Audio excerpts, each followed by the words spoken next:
The red needle in the tanker's gauge cabinet shivers below the painted line for 8,200 gallons. I wipe rain off the glass with my sleeve, lean in, and write 7,486 on the receiving sheet with my blue grease pencil. Behind me, 3 drivers stand under the corrugated canopy at Shaw Cold Storage's North Depot, waiting for us to clear the bay. Dean looks at my number and laughs. "You can't even read a gauge." He says it loudly, for the drivers and the Shaw employees, and especially for Evelyn Shaw, who is walking toward us with her tablet tucked under one arm. "I read it twice," I say. Dean takes the sheet from my hand. He draws a hard line through 7,486, writes 8,200 above it, and signs the load himself. 20 minutes later, I watch Evelyn compare our invoice with the reading from Shaw's storage tank. Her face goes still. The invoice says 8,200 gallons. The tank received 7,472. Evelyn lays the invoice beside my crossed-out number. Who approved it? Dean's signature is 6 inches from her finger. My mother, standing on Evelyn's other side, won't look at me. Rain drummed against the metal roof, hard enough to soften every sound except Dean clearing his throat. "The tank monitor's wrong," he said. Evelyn turned her tablet around. The screen showed a clean blue graph, the tank level rising after the delivery and flattening out exactly where it should have if the truck had unloaded a little under 7,500 gallons. "It was serviced last Thursday," she said. "That doesn't mean it was calibrated right." It was calibrated with a certified test measure. Dean gave her the smile he used with people he intended to outlast. It was a good smile. Warm, slightly crooked, confident without looking rehearsed. I had watched it get us around a washed-out access road in West Virginia and secure an extra terminal slot during the worst supply week of the winter. He tapped the invoice. "This is a temperature issue. Product contracts in weather like this. 700 gallons? You'd be surprised." I would. One of the drivers coughed into his fist. Dean glanced over, and the man found something fascinating about the mud on his boot. I reached for my receiving sheet. Dean put 2 fingers on it first. "Let's not turn a routine variance into theater," he said. That was for me. Evelyn heard it anyway. She slid the sheet out from beneath his hand and looked at my original figure. My grease pencil had left a thick blue groove in the paper where I'd written 7,486. Dean's black ink crossed it like a fence. "How did you get this number, Mara?" I checked the compartment indicator, the rear sight gauge, and the shipping weight against the tare listed in our system. The weight was within tolerance for 7,500, not 82.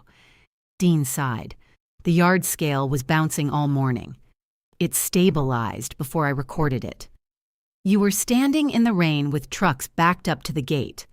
So were you." My mother said my name quietly. Mara. Just my name. She had 6 ways of saying it, and this was the one that meant I was making family business visible to outsiders. Evelyn looked from her to me. Our companies had an odd arrangement at the North Depot. Shaw owned the storage tanks and generator system.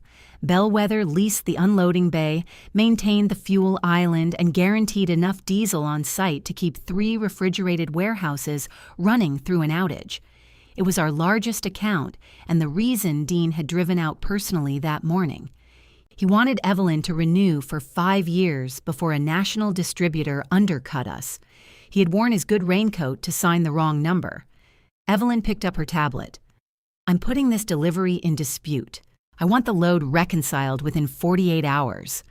We'll have it cleared by lunch," Dean said. 48 hours, she repeated. After that, I suspend deliveries under the discrepancy clause. The drivers had stopped pretending not to listen. Dean turned to me. His smile stayed in place, but his eyes didn't. "Get the seal tag." I walked to the tanker's rear valve, where the oval brass tag hung from a short steel cable. Rain ran off the back of my neck as I bent to check the stamp.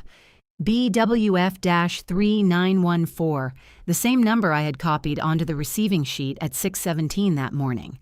I held it up. Dean looked at it for half a second. "Bag it." I slipped the tag into a clear evidence envelope from the cabinet beside the bay.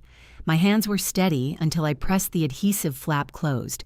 Then the grease pencil rolled off my clipboard and hit the concrete. Luis Grant, the driver who had brought the tanker in, trapped it with the toe of his boot before it reached a storm drain. "Blue one tried to make a break for it," he said. "Nobody laughed except me, and mine came out too quickly." Luis picked up the pencil and handed it back. He was broad through the shoulders, silver at the temples, and so careful with equipment that he apologized to a hose coupling when he dropped it. He glanced at Dean, then at my sheet in Evelyn's hand. "Gauge cabinet was sticky," he said, "but it opened." Dean's head turned. "Did anyone ask whether it opened?" Luis scratched his jaw. "Just saving time. Save it on your route." Luis nodded once and went to coil the vapor hose. That was the first small cruelty of the morning that belonged only to us. Dean could insult me in front of a client and call it pressure. With Luis, he used the route schedule. Every driver knew a slow route could cost them the better overtime runs. My mother finally met my eyes. Teresa Velez could make a white bellwether polo look formal.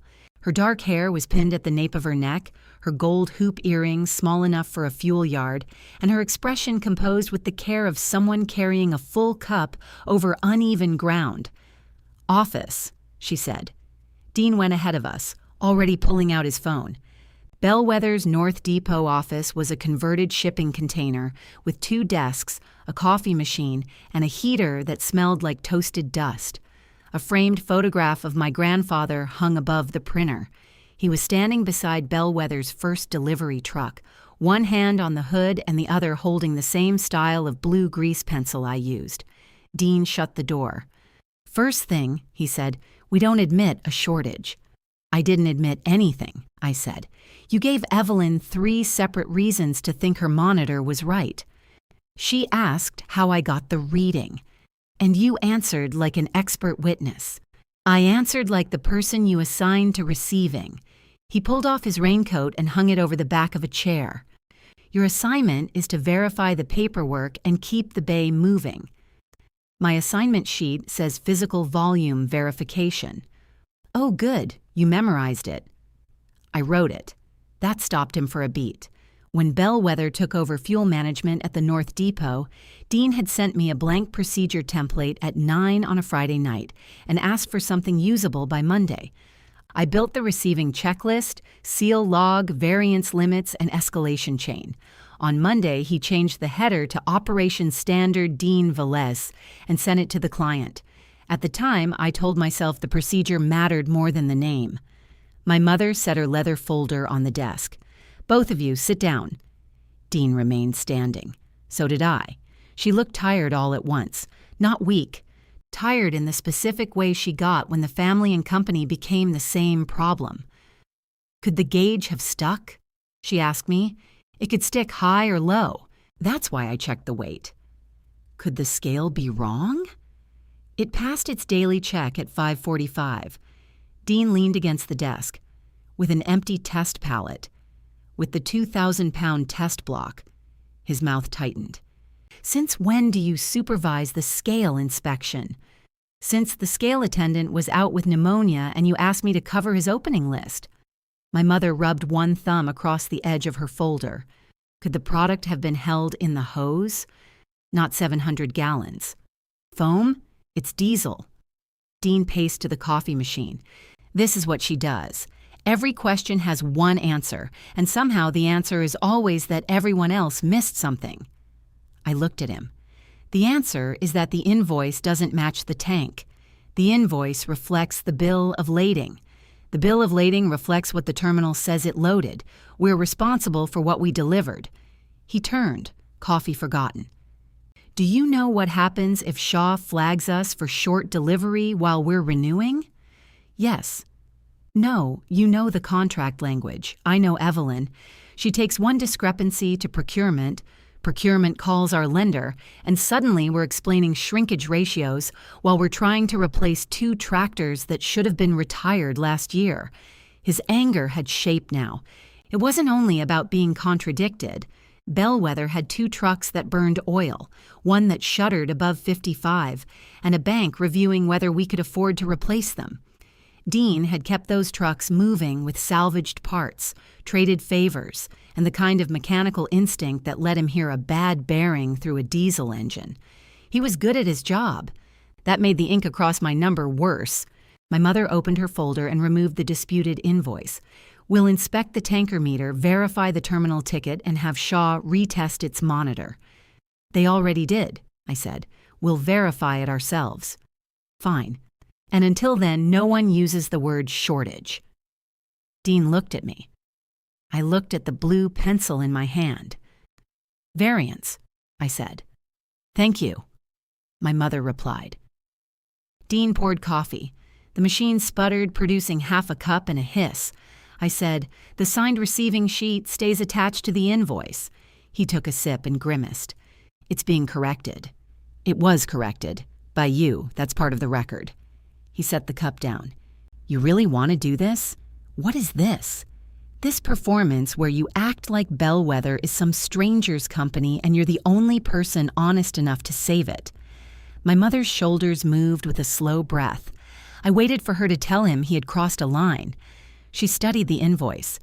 Dean gave a small nod, as if her silence had answered something for both of us. Then Evelyn knocked once and opened the door.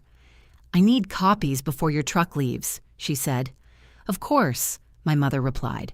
The invoice, terminal bill, receiving sheet, and seal record. Dean moved away from the desk. Our internal seal log isn't client documentation. It's listed in Exhibit C. He smiled again, smaller this time. I'll review Exhibit C. I already did. Evelyn's gaze settled on the clear envelope in my hand, and I want the tag retained. I logged it, I said. Good. That single word warmed me more than it should have. Not praise. Confirmation. Dean heard that too. He reached for the envelope. I placed it on the desk between my mother and me instead. Evelyn left with copies 20 minutes later. Louis pulled the empty tanker out of the bay, and the other drivers followed. The rain thinned to a mist that made every truck look farther away than it was. Dean drove back to Bellwether's main office with my mother. He didn't offer me a ride. My sedan started on the third try. I sat with the heater blowing cold air and opened the photograph I'd taken of the gauge before unloading. The needle was clear. So was the timestamp. 6:14 a.m. In the lower corner of the image, reflected faintly in the gauge glass, Dean stood behind me with one hand in his coat pocket. He'd been watching when I read it. At the main office, someone had moved my chair. My receiving desk normally faced the dispatch window, where drivers slid folders through and complained about coffee, weather, terminal operators, and each other. Now my chair sat at the side table beside the shred bin. Dean was in his office with the glass door shut. My mother stood at the copier. What happened to my station? I asked. We need Celia at the window today, she said. Celia works accounts payable. She's covering. For me. Teresa gathered the warm copies into a neat stack. Dean wants you reconciling invoices until this is settled. The invoice desk was in the records room. No window, no radio, no view of the loading rack. I set down my bag. So he signs the wrong load and I lose receiving. It isn't punishment. What would punishment look like? She flinched, barely. Please don't make every sentence sharp. I learned it here. Her eyes lifted to mine then. Same dark brown, same habit of going still before anger. For a second, I saw the mother who had taught me to read a delivery ticket at the kitchen table, lining up columns with a ruler because numbers deserved order. Then Dean's office door opened.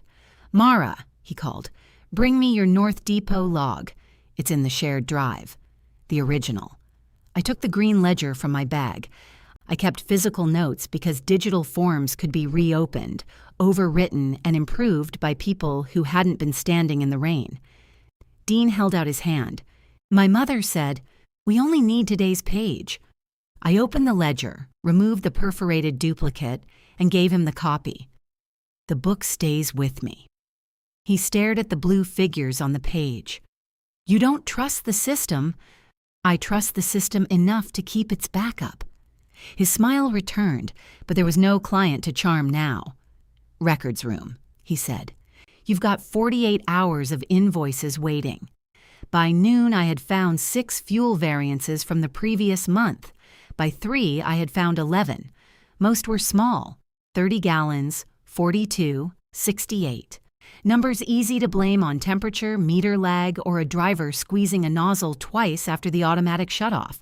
But 4 invoices had the same black correction above a blue receiving figure. Each correction carried Dean's initials. At 4:17, my mother came into the records room and closed the door behind her. She placed a single-page statement on my desk. It said the North Depot reading had been entered before the gauge stabilized. "I need you to revise your log," she said. I looked at her signature already waiting at the bottom. Then I looked at the blank line beneath it, where she expected mine. I read the statement twice. The wording was careful. It didn't say I had made a mistake. It said the number had been recorded prior to full gauge stabilization and therefore could not be used as a reliable measure of delivered volume. The difference mattered if you wanted to preserve a person's usefulness while erasing what she had seen. "The gauge was stable," I said. Teresa pulled out the other chair. "Dean says the needle was moving. It trembles. They all tremble when the engine is idling." "Then perhaps the photograph doesn't show what you believe it shows. He was standing behind me." "I know. Did he tell you that?" Her gaze dropped to the statement. I pushed it back across the desk. "I'm not signing. I'm asking you to revise one observation while we investigate. You're asking me to say the observation was unreliable so Dean's number becomes the only usable one. Evelyn has threatened the account. Evelyn asked for an explanation. In her position, those are the same thing." I touched the top edge of the paper. It was still warm from the printer. "Why is your signature already on it?" Teresa sat very straight. "Because I'm willing to stand behind our process."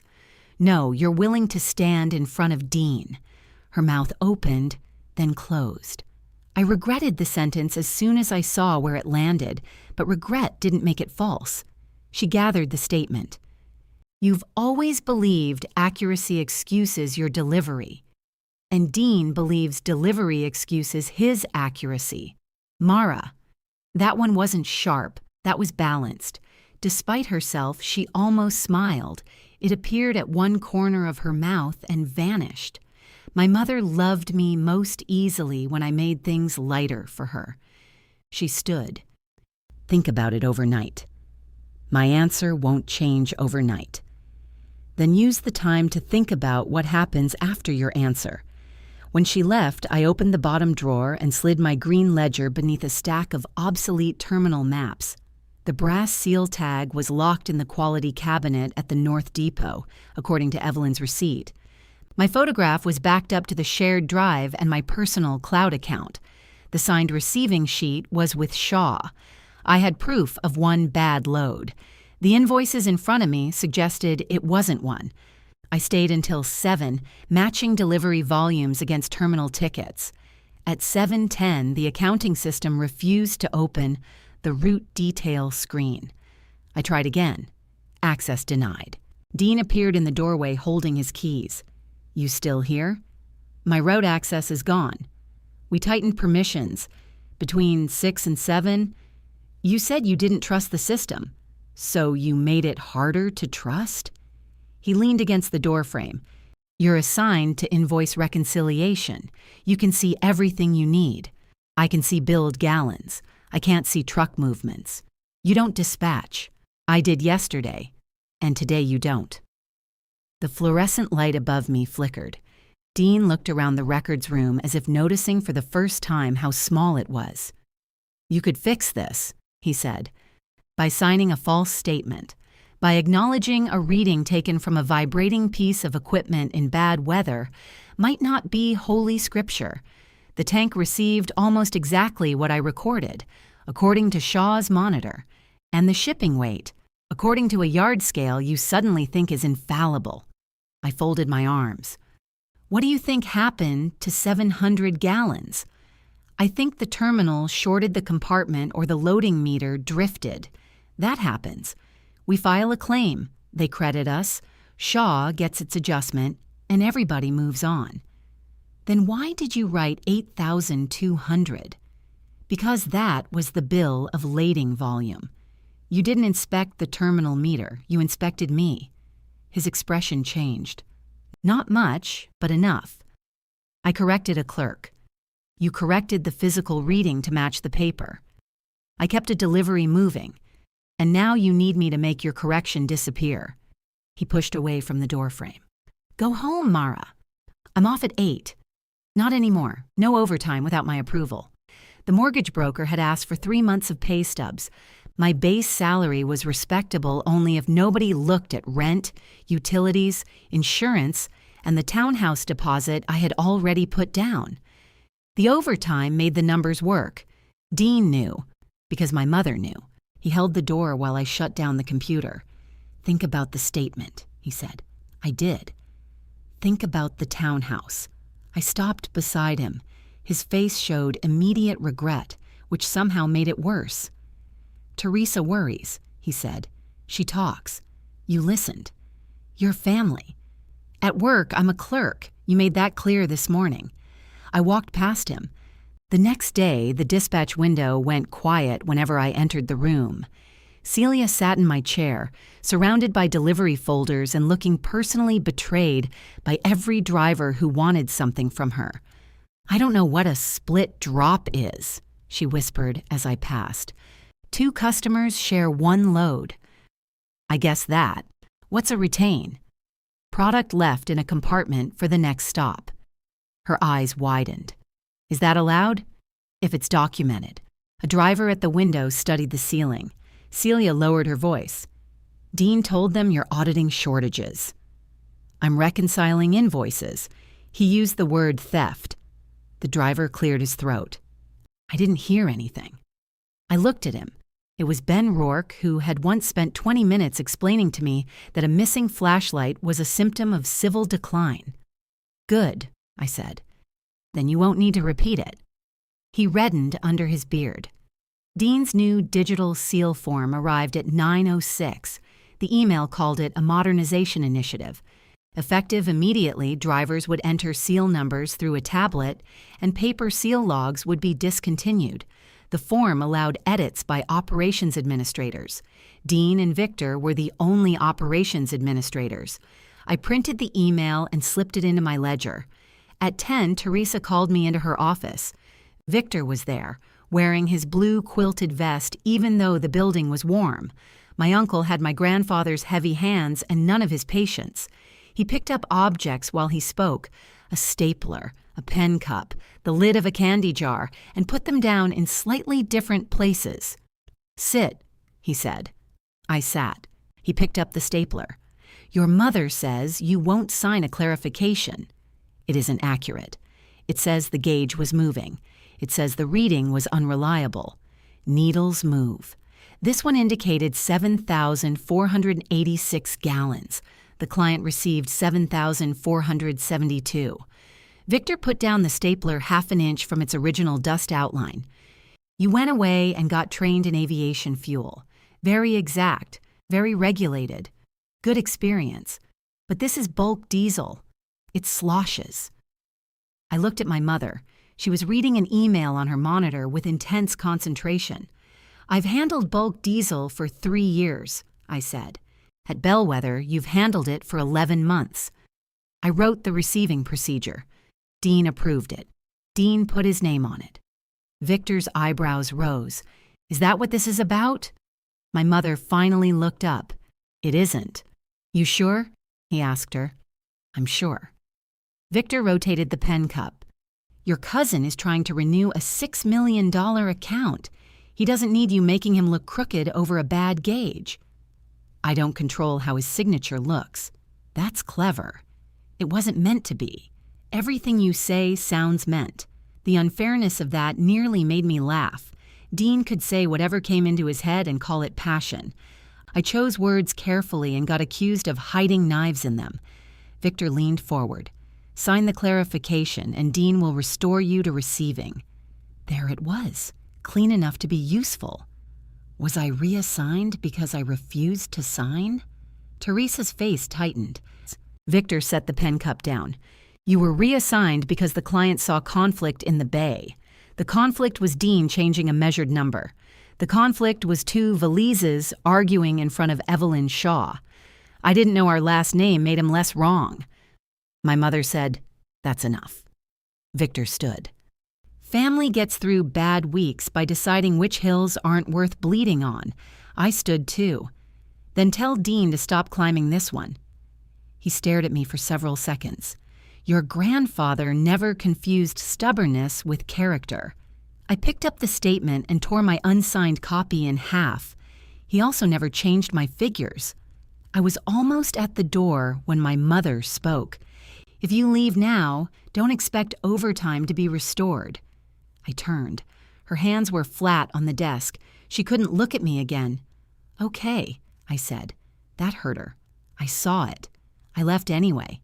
At lunch, I ate crackers over the 11 suspicious invoices and began sorting them by truck, driver, customer, and date. Without root access, the truck column told me very little. Loads moved between units when tractors broke down. Driver assignments changed. Customer names were sometimes abbreviated so creatively that Harrison Aggregate appeared as Harry Ag, H Aggregate, and once, for reasons nobody remembered, Rockman. The handwriting helped. 4 corrections were Dean's. 3 were made by Victor.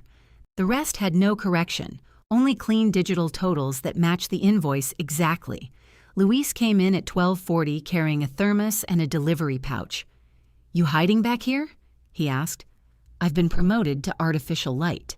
He glanced at the papers. "Heard we're all thieves now." "That's not what I said. I know what you said. I was there." "You were." He rocked once on his heels. "Gauge cabinet was sticky." "You mentioned that." Seal wasn't. I waited. He looked toward the open records room door.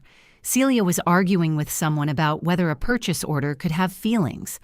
Luis stepped inside and lowered his voice. "Terminal seal was on when I left the rack. Dean met me at exit 4. "Why?" "Said Calder Ridge needed an emergency drop." "Before Shaw?" He nodded. My skin prickled. "Was it on the route card?" "Was when I wrote it."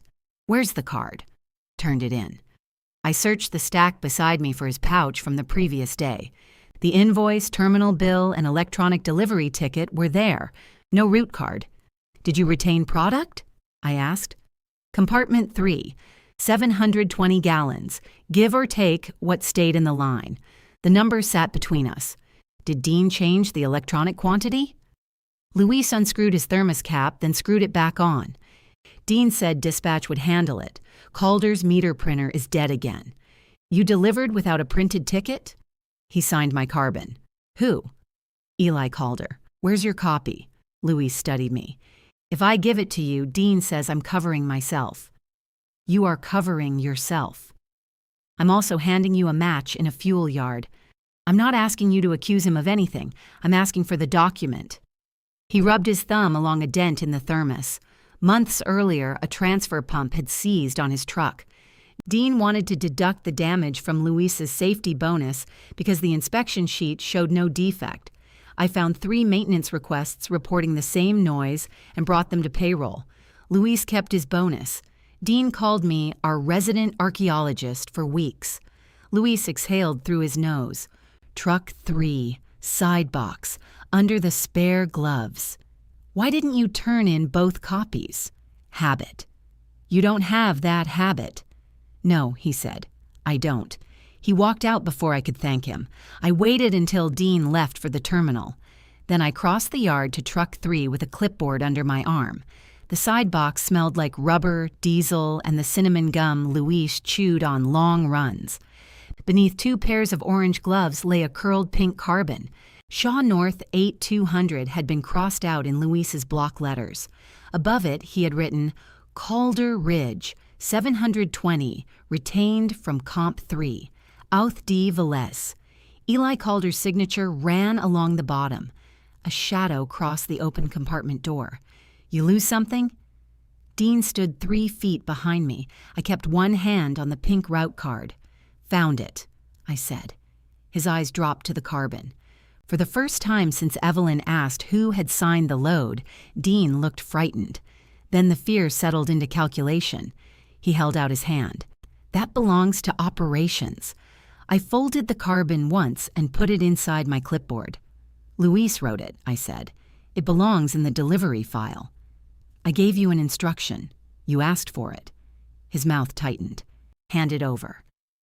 The yard was loud around us. Air brakes, a reversing alarm, the metallic bang of someone dropping a chain.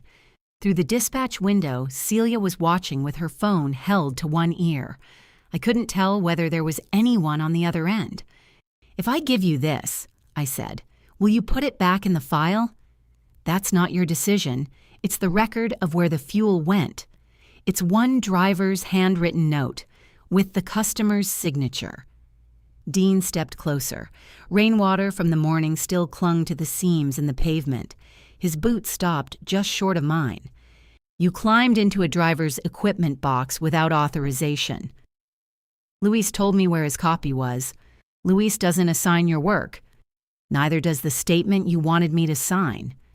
His eyes moved past me toward the office. He lowered his voice. I am trying very hard to protect you from how this looks. How does it look? Like you removed a company document because you're angry about being reassigned. I found a missing document connected to a disputed invoice. You found a carbon copy in a glove box because the original disappeared. You don't know that. It isn't in the pouch. Maybe Luis lost it. He said he turned it in. Luis says a lot when he thinks somebody's on his side. That was the move, not denying the stop, separating the people who could verify it. I slid the clipboard under my arm. Then we can ask him together. Dean's jaw worked once. Truck 3's cab door opened. Luis climbed down with his thermos and a coil of charging cable. He saw us and stopped. Dean turned.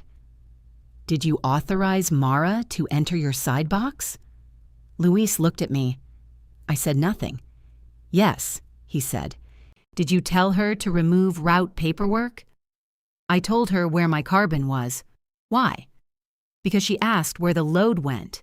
Dean laughed without humor. And you decided route security no longer mattered? Luis set his thermos on the running board. It mattered yesterday when I turned in the original. I never received an original. Dropped it in your tray at 8:32. You wrote down the time? Clock over your door did. Dean's nostrils flared. Luis looked at the clipboard under my arm.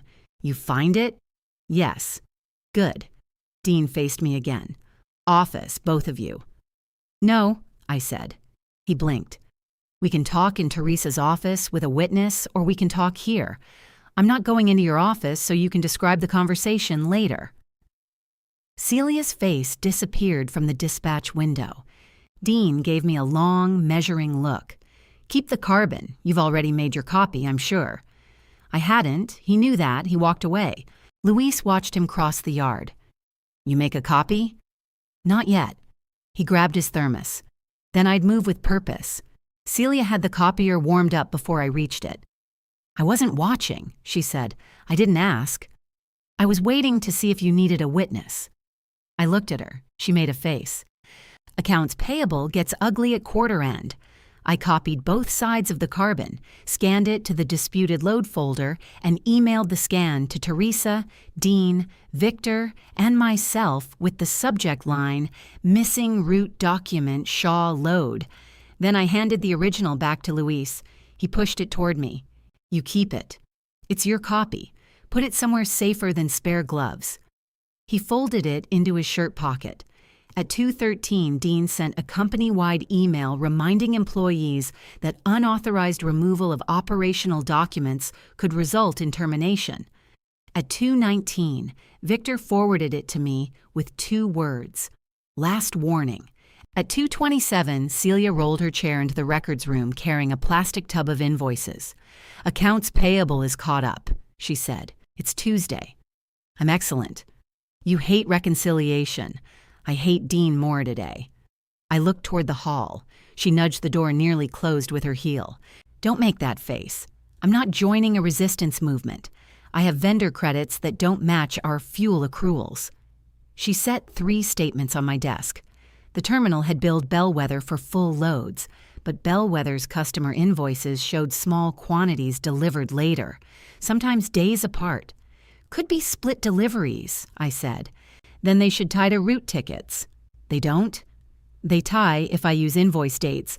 They don't tie if I use delivery dates. We worked side by side without naming what we were building. I matched vehicle numbers and customers. Celia matched terminal charges, receivables, and credits. The pattern was messy because Dean's method was messy. A shortage at one customer reappeared as an overage from the next terminal load, which created another shortage farther down the route. He wasn't selling missing fuel. He was borrowing it. Calder Ridge appeared 5 times. The first emergency delivery had been 4 months earlier, when a terminal allocation cut left Bellwether short. Dean sent Calder 400 gallons from a load intended for Harrison Aggregate. 2 days later, Harrison received the missing amount from a tanker scheduled for Mason Produce. Mason's invoice was adjusted, then restored through another load. Each decision probably felt temporary. By the time we reached the Shaw invoice, Dean was moving fuel through 7 accounts to keep the quantities appearing whole. Celia leaned back. This is like paying one credit card with another, except the credit cards explode. That's almost exactly what it is. Is Calder Ridge paying? I checked the receivables column. Slowly. How slowly? 63 days. She whistled. A knock sounded against the half-open door. Teresa stood there holding the scan of Luis's route card. Celia, could you give us a minute? Celia gathered nothing. She just stood and left, which made the invoices spread across my desk look louder. My mother closed the door. Dean says you entered a company vehicle without permission. Luis gave me permission. He says you're disrupting drivers. He told drivers I was investigating theft. He says that isn't what he said. Ask Celia what she heard. I'm asking you. I pointed to the scan in her hand. The load went to Calder Ridge. Part of it. The part missing from Shaw's tank. She sat. Dean says Calder had an emergency. Their generator fuel was contaminated. Then he should have created a delivery ticket and called Shaw. He believed he could replace it before it affected anyone. But he couldn't. Her thumb moved across the edge of the route card. Calder Ridge services our pumps at cost. They rebuilt the transmission in Truck 9 when no one else could get parts. So we owe them. We need them. And Shaw needs the fuel they paid for. She closed her eyes for a moment. Do you hear everything as an argument? Lately. Dean was trying to keep 2 companies operating. He chose who would absorb the risk and hid the choice. He made a bad call. 11 times? That got her eyes open. I turned the nearest invoice around. Celia and I found transfers across 7 accounts, 4 months. Dean has been rolling shortages forward. Her face lost color as she followed the lines I had drawn. This could be allocation management, she said. Then where are the split drop authorizations? She looked at the next page. And why were the physical readings corrected? She stopped touching the route card. I wanted her to say it. Not that I was right. I wanted her to say she understood what Dean had made us part of. Instead, she whispered, "The bank reviews our shrinkage report next month." There it was again. Bellwether first, then the truth if the truth could fit. If they find this later, it gets worse. If Evelyn suspends us now, we may not reach later. We have to disclose it. We have to understand it. You understand it. Her head came up. Do not tell me what I understand. Then tell me. She stood so quickly, the chair rolled into the filing cabinet. You think I've spent 30 years protecting Dean? I think you've spent 30 years protecting the room from whichever man is loudest. Her hand lifted. For 1 second, I thought she might slap me. She pressed her fingers to her mouth instead. The silence afterward had weight. I could hear Celia typing in the next room. Each key struck harder than necessary. Teresa lowered her hand. You have no idea what it costs to keep this company inside this family. No, I said. I know what it's costing to keep me in it. She left the root card scan on my desk and walked out. Dean was waiting by my car at 5. He had taken off his bellwether jacket and rolled his shirt sleeves to his elbows. Without the company logo, he looked more like the cousin who once spent an entire Thanksgiving repairing my mother's furnace while everyone else ate around him. "Walk with me," he said. "I'm going home. 5 minutes." He headed toward the maintenance shed without checking whether I followed. I did. Inside, Truck 9 sat over the service pit with its hood raised. Dean ran one hand along the fender. "Victor wanted to sell this one for scrap," he said. "Calder rebuilt the transmission for $12,000. Lowest other quote was $38. That doesn't give them Shaw's fuel. They were going to lose 3 municipal plow contracts if their shop shut down during that freeze. So you sent them Harrison's." "I sent them enough to get through one night and moved the shortage to Mason. I replaced Harrison's 2 days later with Mason's load." Mason didn't need the full volume that week. Did Mason agree? He looked under the raised hood. "You make everything sound dirty." "I'm describing what happened. I kept everybody moving until you couldn't." The service pit lights cast hard shadows up his face. He looked older than he had in the rain. "The supply cut was supposed to last 6 days, he said. It lasted 3 weeks. Calder paid what they could. The terminal missed loads. Every time I got close to balancing it, something else broke. So you changed readings. I corrected receiving numbers to the amounts we were obligated to deliver. That isn't what arrived. It was going to arrive. You signed for the future?" He looked at me then, and some of the old Dean came through, the one who had shown me how to prime a dead pump and made me do it again until I could do it without him. "Yes," he said. "I signed for the future. That's operations.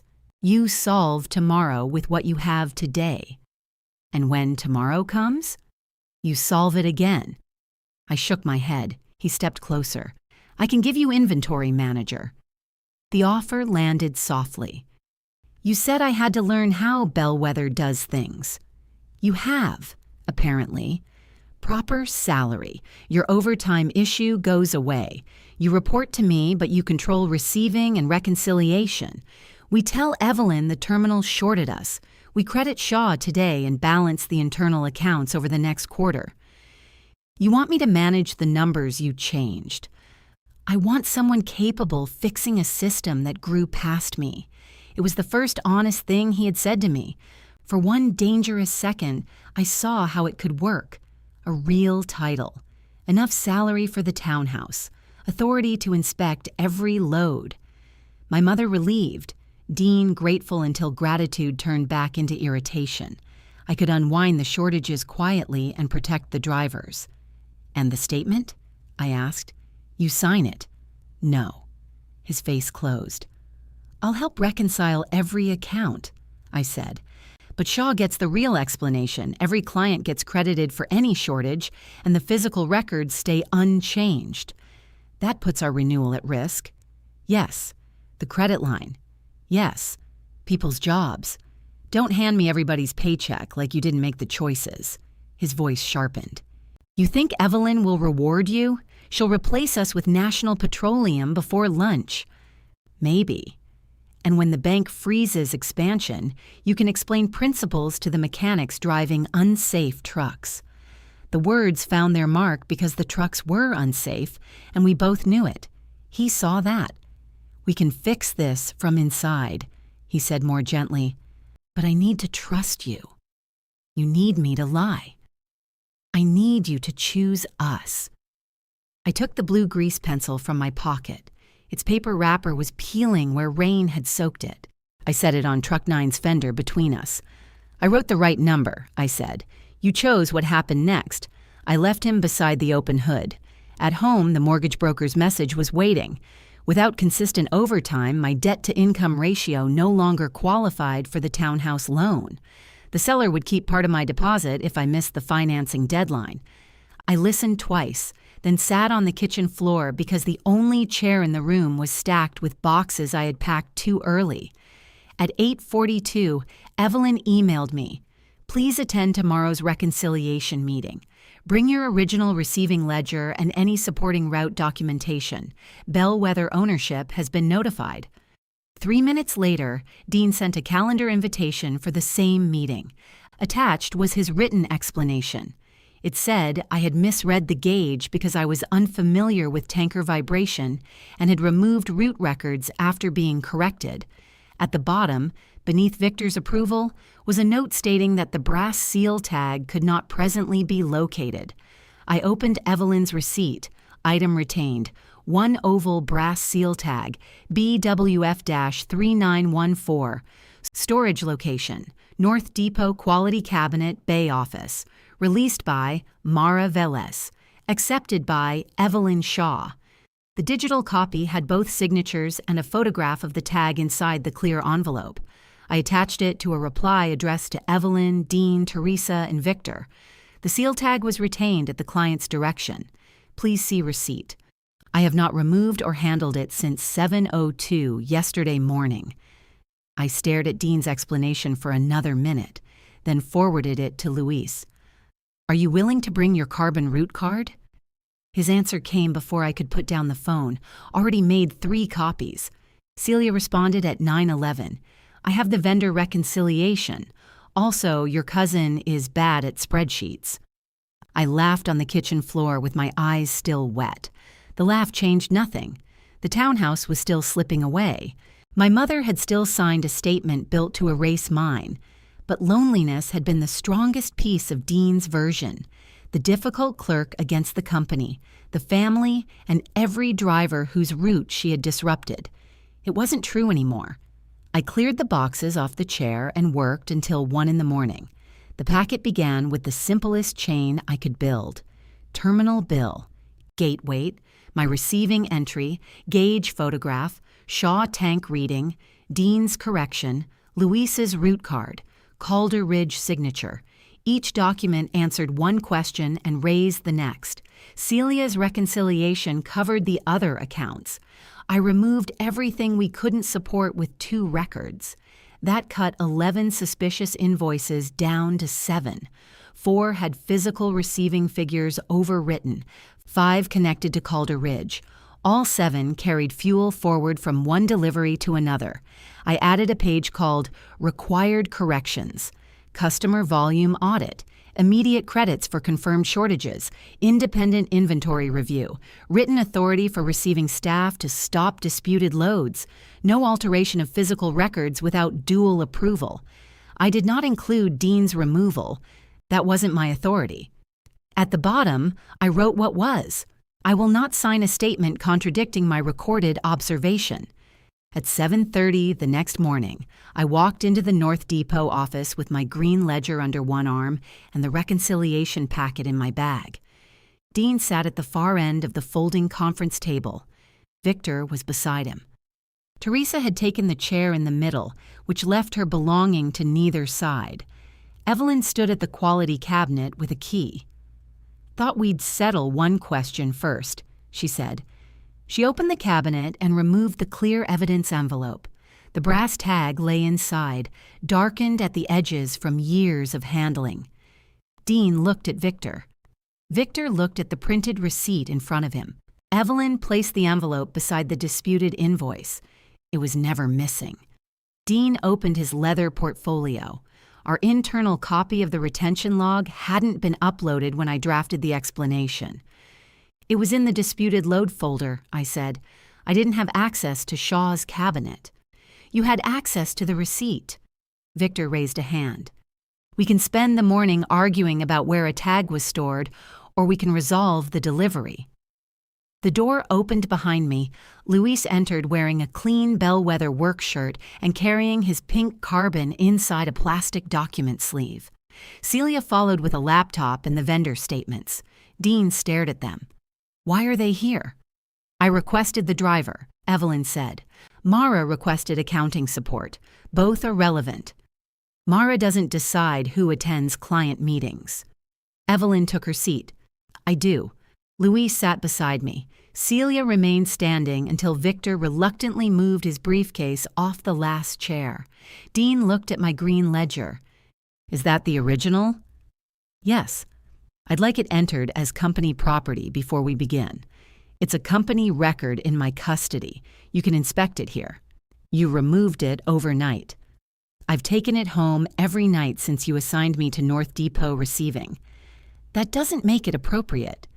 Evelyn put one palm on the table. Mr. Velez, your written explanation says Mara misread the load, removed route documentation, and may have mishandled a seal tag. The seal tag is here. The driver has brought his route copy. Let's examine the reading. Dean leaned back. Gladly. For the next 40 minutes, he was excellent. He explained the weakness of exterior gauges, the effects of vibration, temperature correction, line retention, and meter tolerance. He had maintenance histories for the tanker and inspection records for the scale. He showed that the tanker's rear gauge had once varied by 62 gallons from a calibrated meter. If I hadn't been there, I might have believed the problem was a machine. Then Evelyn asked, can these combined effects account for 728 gallons? Not ordinarily. Did they on this load? We can't establish that from one photograph. I opened my packet. We can establish where 720 gallons went. Louis slid his route card across the table. Dean didn't look at it. A handwritten carbon that was never entered into dispatch. I entered the stop on my route tablet. Louise said, there's no stop in the system. Was yesterday morning. Celia turned her laptop toward Evelyn. The route database keeps an edit history. The Calder stop was removed at 9:14 yesterday by an operations administrator. Victor leaned toward the screen. The history displayed 2 lines. Stop added, Calder Ridge Mechanical, 720 gallons. Stop deleted, user Velez. Dean's face remained composed. His thumb pressed hard against the edge of his portfolio. I cleaned up a driver entry after deciding to treat it as retained product. Retained for whom? Evelyn asked. The product remained under bellwether control. It went into Calder Ridge's tank, Louise said. Dean looked at him. You were told it was an operational transfer. I was told to make an emergency drop. Same thing. Louise shook his head. Not on my license. The room went quiet. Dean turned back to Evelyn. Calder Ridge supports our fleet. They had contaminated fuel during a freeze. We made a temporary transfer to keep their service shop open, and Bellwether remained responsible for restoring Shaw's contracted volume. When? Evelyn asked. Within 24 hours. Our tank report shows it wasn't restored. We would have credited the variance after Mara recorded it. Dean's gaze flicked toward me. That's what receiving staff do. They surface discrepancies for operations to resolve. I laid his signed receiving sheet beside the tank report. Then why did you cross out the discrepancy? He breathed in slowly. Because the invoice was for the full contracted load. The invoice represented fuel Shaw didn't receive. The account would have been made whole. With fuel taken from the next customer, I said. Victor's head snapped toward me. That's speculation. Celia opened the reconciliation workbook. No, she said. That's accounts payable. She walked them through the 7 deliveries. She wasn't dramatic. She was worse than dramatic. She was clear. A terminal purchase of 8,000 gallons split across customers who were invoiced for 8,400. A later purchase used to replace the difference. A short delivery shifted to the next week. Credits delayed, reversed, or attached to invoice dates that hid when the fuel moved. Dean interrupted twice. Both times, Celia corrected a filter and showed the source document beneath it. Victor stopped picking up objects. Teresa had not spoken since the meeting began. She turned pages slowly, lingering over every black correction across a blue figure. When Celia finished, Dean closed his portfolio. We had a supply allocation crisis, he said. I managed it. You concealed it, I said. I protected customer continuity. Some customers. The ones facing immediate shutdown, without permission from the customers funding it. He looked at Evelyn. Calder Ridge kept our fleet operating. If their shop went down, Shaw's next delivery might not have happened at all. That's a business risk, Evelyn said. You don't get to finance it with my tank. Victor pushed the packet away. What does Shaw want? An audit of every delivery under the current contract, credits within 10 business days for confirmed shortages, independent verification of Bellwether's inventory controls, and the renewal? Suspended pending the audit. Victor's lips went pale. A suspension will be disclosed to our bank. I expect so. My mother finally spoke. If we agree today, will current deliveries continue? Evelyn looked at her. Under dual verification, your receiving employee records the physical amount. My depot manager confirms the tank change. Any variance stops the invoice. Who from Bellwether would you accept as receiving authority? Evelyn turned to me. Mara. Dean gave a soft, disbelieving laugh. The clerk who removed records. Luis placed his carbon on top of the packet. I gave it to her. The route history confirms it existed, Celia added. Dean's voice rose. You two have no idea what it takes to keep these deliveries moving. You see a line on a form and think the line runs the company. No, I said. The line tells us what the company actually did. He turned on me. You wanted my job from the minute you came back. I wanted my number left on the sheet. You built a case against your own family over one correction. You made 7 corrections. You made me the 8th. That landed. He looked at Teresa as if she might still pull the room back into its old shape. She lifted the original receiving sheet. You saw her take the reading. Dean said nothing. The photograph shows you behind her, she continued. Did you see the gauge? The needle was vibrating. Did you see where it was pointing? His silence lasted too long. Evelyn brought the invoice forward and placed it beside Shaw's tank report. Then she put the brass tag between them.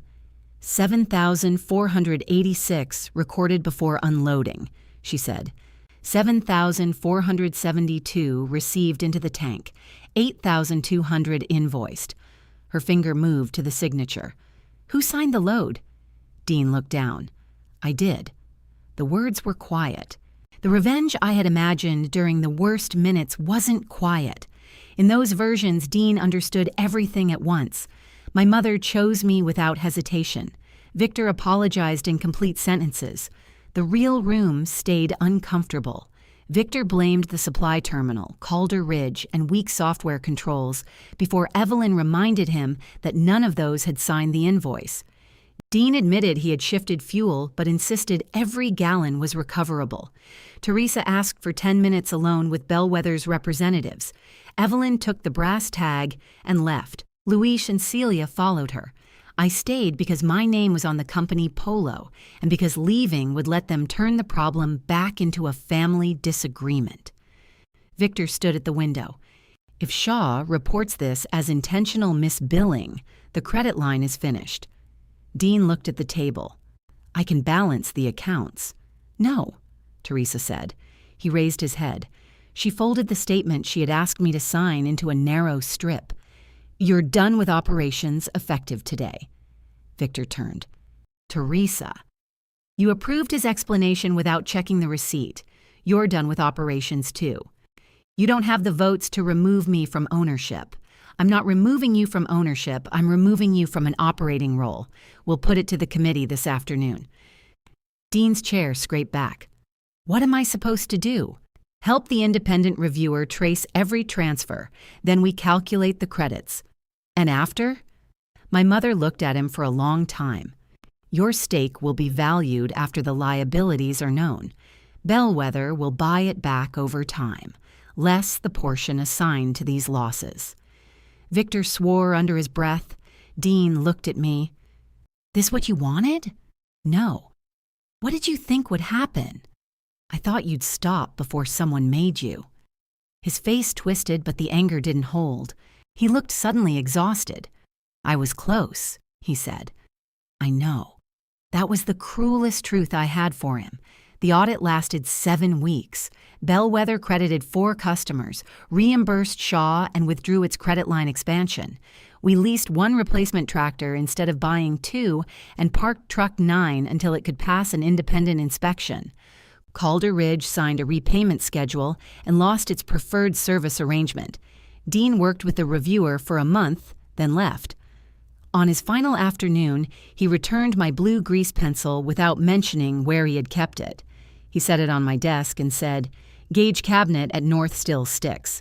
I put in a repair order." "Of course you did." He almost smiled. So did I. The townhouse went to another buyer. I lost half my deposit and moved my boxes back into storage. Teresa offered to cover it from her personal account. I said no. She didn't argue. That was new. When the owners' committee offered me Dean's position, I declined that too. "I'll take inventory control," I said. "Independent of operations, written stop-load authority, restored pay, and direct reporting to the committee. Records changes require 2 approvals. Victor called it excessive. Teresa looked at him. "Then vote against it." He didn't. Shaw renewed for 2 years instead of 5 with quarterly audits. It was enough to keep Bellwether standing and not enough to let us forget why. At the first audit, Evelyn met me at the North Depot before sunrise. Rain tapped softly on the corrugated roof. A tanker idled in the bay while its red needle settled. I opened the gauge cabinet. The repaired hinge swung cleanly. 7,912, I said. Evelyn checked the display. Agreed. I wrote the figure in the new ledger with the blue grease pencil. Then I checked the rear valve, removed the oval brass seal tag, and hung it on its proper numbered hook. Teresa stood in the office doorway holding 2 cups of coffee. She watched me compare the terminal bill with the physical reading. She didn't tell me to hurry. After unloading, Shaw's tank rose by 7,898 gallons, within the allowed line retention tolerance. Evelyn initialed beside my number. My mother placed 1 cup near my hand. I drew a clean blue line beneath the figure and signed my own name.